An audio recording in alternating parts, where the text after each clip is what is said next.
Hello and welcome to this FinGraphs podcast on Dukascopy TV. Today we're going to talk about cryptos and especially Bitcoin and Ethereum. We'll start with an investor's view on our fingraphs.com platform, which shows the graphs for Bitcoin on a weekly basis, so for the perspective over the next few quarters, on a daily basis for the perspective over the next few months, and on an hourly basis for the perspective over the next few weeks.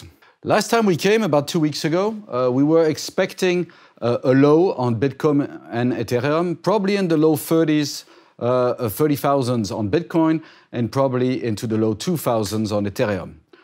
Both actually bottomed, Bitcoin around 33,000 and Ethereum around 2,150. Since then, we have seen a nice rally, which we believe is a recovery rally, but it's a bit too early to call a full resume uptrend.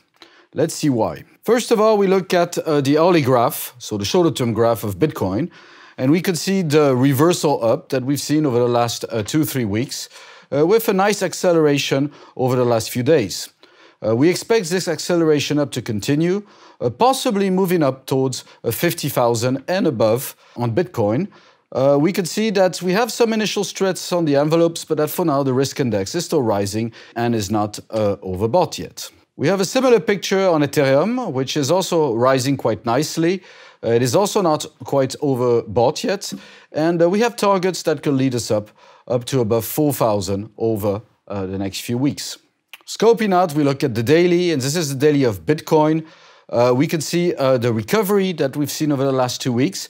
Unfortunately, for now, this is still labeled as a downtrend, meaning that although we were nicely oversold here on the risk index, we would consider the move up that we're currently seeing as a possible bounce and not quite a resume uptrend situation yet. This possible bounce, as we have seen on the hourly, could lead us up to 50,000 and possibly up to the envelope here around 60,000. So our view is that we could probably make it back up between 50 and 60,000, and such bounces usually last about a month to a month and a half, so probably into late February, early March. Thereafter, we would have to consider the possibility of a resumed downtrend situation with the trend.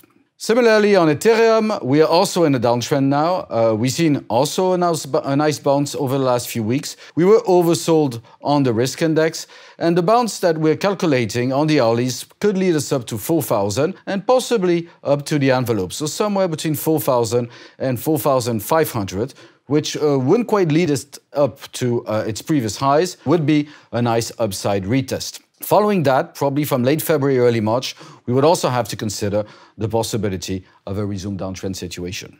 Now, looking at the weekly, and we'll focus on Bitcoin here, we can see the quite volatile price action since spring last year, with a first move down on the initial tapering discussions or the tapering anticipations, a rally into the fall, and then a second move down as the tapering got on the way, and many rate hikes started to be anticipated for 2022. Our view is that basically cryptos and Bitcoin are reacting negatively to this tightening environment and to a less friendly environment for liquidity-driven trades. We've seen quite a nice retracement here, a second one here. We're still in an uptrend, so we cannot exclude that this was all a consolidation and that we could rise again and make new highs, possibly above 60,000 over the next few quarters. Yet again, for now, given our dailies, this is a bit too early to be able to come to such conclusions, especially that we believe that the tightening will probably continue throughout 2022. We also look at the investor's view of Ethereum versus Bitcoin. We can see that it's quite similar to both cryptocurrencies, meaning that Ethereum is probably the high beta trade here.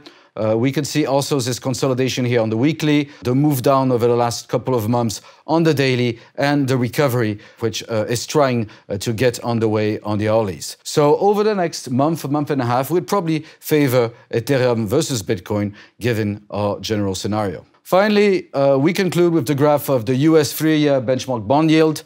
We believe that this is probably going to be the most important graph for cryptos throughout the year. We can see initial tightening anticipations over the last year or so.